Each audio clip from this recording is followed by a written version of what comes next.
Hello student, आज हम एक नए मुद्दे के बारे में तुमको समझाने की कोशिश करेंगे जिसका संबंध सभी आम लोगों से है।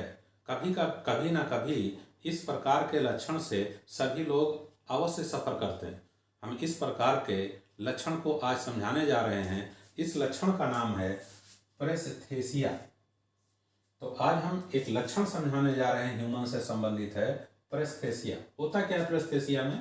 जब हम हाथ पर सिर रखकर सोते हैं तो हमारे हाथ का कुछ भाग शून्य हो जाता है। ऐसा क्यों होता है, ये हमको समझने की आवश्यकता है। तो जब हम अपना सिर रखकर अपने हाथ पर सो जाते हैं तो हाथ का अगला भाग हमारा शून्य हो जाता है। इसी को प्रेस्थेसिया कहते हैं। ये प्रेस्थेसिया कैसे होता है, इसको समझने के लिए थोड़ा सा हैंड के बारे में समझना जरूरी है। यह ह्यूमन का हाथ बना हुआ, ये हार्ट है। इस हार्ट से एक मोटी रुधिर नलिका निकलती है जो शरीर के अग्रभाग और पश्च भाग तक ब्लड की सप्लाई करती है। इसी ब्लड के द्वारा सेल तक ऑक्सीजन पहुंचती है और भोजन पहुंचता है और सेल सक्रिय रहती है। इसी एरोटा से एक रुधिर नलिका निकलती है जो हमारे हैंड में जाती है।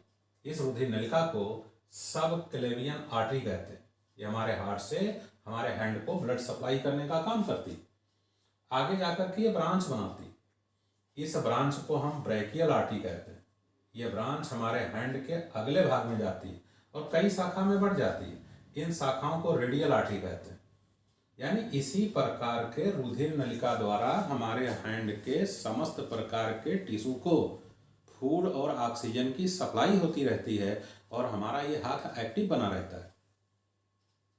इसी हैंड से संबंधित एक नर्व है, तंत्रिका है। इस तंत्रिका का नाम है अल्नर नर्व। यह जो तंत्रिका है, इस तंत्रिका का नाम है ओलनर नर्व।